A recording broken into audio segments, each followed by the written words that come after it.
Йеменское движение Ансар Аллах, более известное как хуситы, официально объявило о вступлении в вооруженный конфликт на стороне Ирана, что стало качественно новым этапом эскалации на Ближнем Востоке и фактически расширило географию войны далеко за пределы традиционного иранско-израильского противостояния. Это решение было подтверждено первыми пусками баллистических ракет по израильским целям. Несмотря на то, что израильская сторона заявила об успешном перехвате, сам факт удара имеет принципиальное значение. Хуситы впервые публично зафиксировали свое участие в войне не как вспомогательного элемента, а как прямой стороны конфликта. Официальный представитель вооруженных сил Йемена, бригадный генерал Яхья Сари, заявил, что ракетные удары стали началом открытого военного вмешательства в поддержку Ирана, а также союзных ему сил в Ливане, Ираке и Палестине.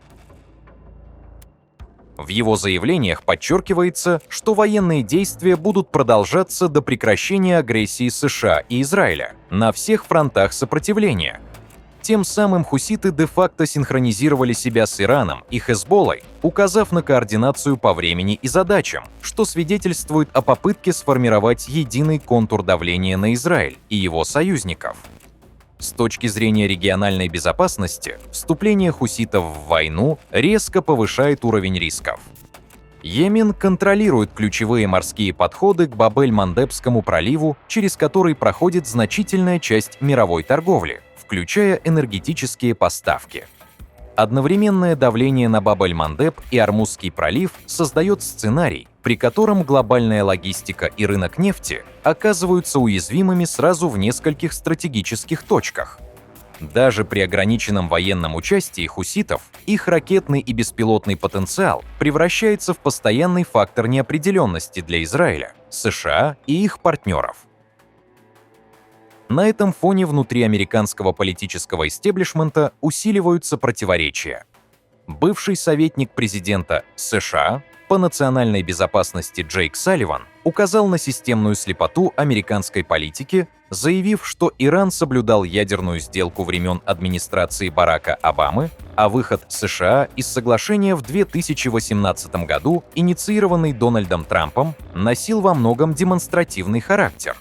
Он также резко высказался в адрес премьер-министра Израиля Биньямина Нетаньяху, подчеркнув, что его действия продиктованы личными политическими амбициями и не всегда соответствуют стратегическим интересам Вашингтона. Финансовая и военная нагрузка на США продолжает стремительно расти. По оценкам американских источников, стоимость кампании против Ирана уже приблизилась к сумме в $33,5 миллиарда и продолжает увеличиваться. Параллельно Пентагон рассматривает усиление военного присутствия в регионе, включая возможную отправку третьего авианосца USS George H.W. Bush в дополнение к уже находящимся там ударным группировкам.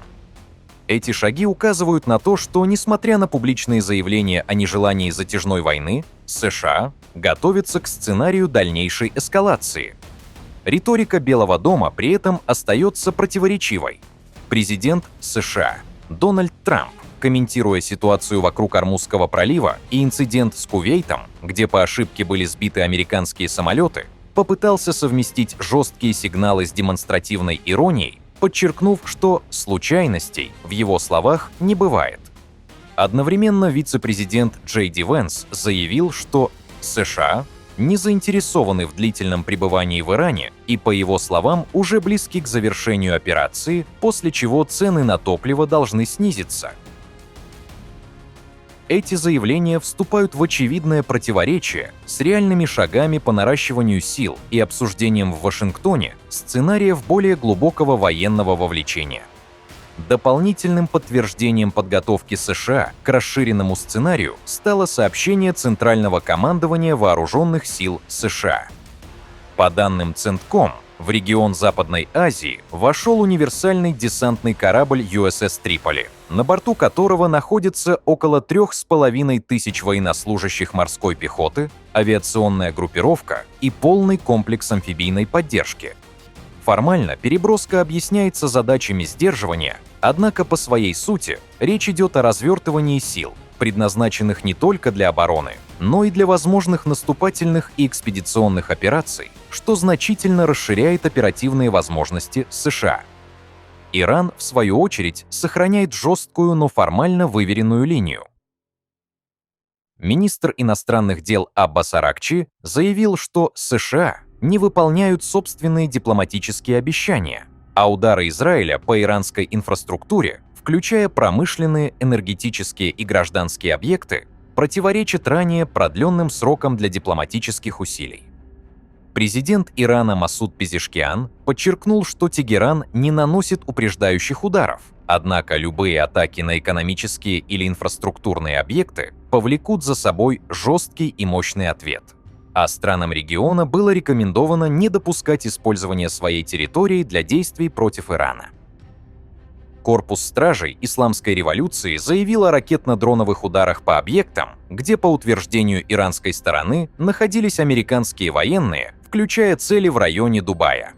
Эти сообщения не получили независимого подтверждения, однако они вписываются в общую стратегию давления. Спикер парламента Ирана Мохаммад Багер Галибаф заявил, что удары Израиля по промышленной инфраструктуре лишь ускоряют внутренний кризис израильской армии и политической системы, намекая на нарастающий износ как военного, так и политического ресурса Иерусалима. Параллельно активизируются дипломатические контакты. Президент Украины Владимир Зеленский на встрече с президентом ОАЭ Мухаммадом Ибн Заид Аль-Нахаяном обсудил риски для энергетического рынка и региональной стабильности, предложив сотрудничество в сфере противовоздушной обороны. Главы МИД Саудовской Аравии, Египта и Турции готовятся к визиту в Исламабад для обсуждения возможных шагов по деэскалации, что свидетельствует о стремлении региональных держав предотвратить неконтролируемое расширение войны. По данным Axios, госсекретарь США Марко Рубио заявил партнерам по G7, что Вашингтон ожидает продолжения войны еще в течение 2-4 недель, одновременно рассчитывая на начало серьезных переговоров с Ираном через посредников. Особое внимание уделяется Ормузскому проливу, который США считают критически важным для глобальной экономики, и по которому, как подчеркивается, Вашингтон готов действовать самостоятельно, даже без прямой помощи союзников. Таким образом, вступление хуситов в войну радикально меняет архитектуру конфликта, превращая его из ограниченного противостояния в многоуровневый региональный кризис с потенциально глобальными последствиями. Расширение числа участников, рост военных расходов, переброска морской пехоты и усиление давления на ключевые морские маршруты создают ситуацию, в которой любой инцидент способен запустить цепную реакцию. На этом фоне заявления о скором завершении операции все больше расходятся с реальной динамикой конфликта, который пока не демонстрирует признаков скорой деэскалации.